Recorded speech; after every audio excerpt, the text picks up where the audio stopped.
আজকের ম্যাচটা আমার মনে হয় ম্যাচটা ভালোই চলবে। আমি রোনালদোর ফ্যান। দর্শক, ফাইনালে চলে আসলাম চরফ্যাশন স্টেডিয়ামে। এখানে এসেই দেখতেছি যে ক্ষুদ্র প্রতিযোগীরা ইতিমধ্যে মাঠে প্রবেশ করেছে। আমরা জানবো ওরা কি খেলার আজকে আয়োজন করা হয়েছে এবং কোথা থেকে আসছে। তাই আপনারা সাথেই থাকুন, সম্পূর্ণ ভিডিওটা দেখবেন। হাই বাবুরা, তোমরা সবাই কেমন আছো? ভালো। তোমরা কোথা থেকে আসছো? সোনাঙ্গুত্তর মাদ্রাসা সরকারি প্রাথমিক বিদ্যালয়। আজকে কি আয়োজন আছে? Football tournament. ফুটবল টুর্নামেন্ট কাদের সাথে? তেলকালি। তোমাদের অধিনায়ক কে? আলিফ।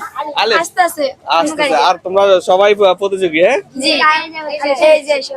তোমার নাম কি? মোহাম্মদ আলিফ। ফুটবল অনেক ভালোবাসো তুমি? জি। কার ফ্যান? আমি রোনালদোর ফ্যান। রোনালদোর। জার্সি গায়ে দিছো কার?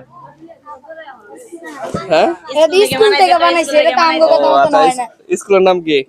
সোনাঙ্গুত্তর মাদ্রাসা সরকারি প্রাথমিক বিদ্যালয়। আর তোমাদের বিপক্ষ টিম? তেলকালি। আজকের ম্যাচটা কিরকম হবে, তুমি কিরকম মনে করো? আজকের ম্যাচটা আমার মনে হয় ম্যাচটা ভালোই চলবে। আর তোমার যে সহপাঠী, তোমার যে বন্ধুরা আছে যে তোমাকে সহযোগিতা করবে, এরকম সবাইকে নিয়ে খেলতে চাও? জি। দর্শক, জানতে পারলাম যে আমাদের এই পিছনে যে ক্ষুদ্র প্রতিযোগীরা আছে তারা আজকের এই মাঠে আমাদের এই চরফ্যাশন স্টেডিয়ামে খেলবে। আমরা এটা উপভোগ করব।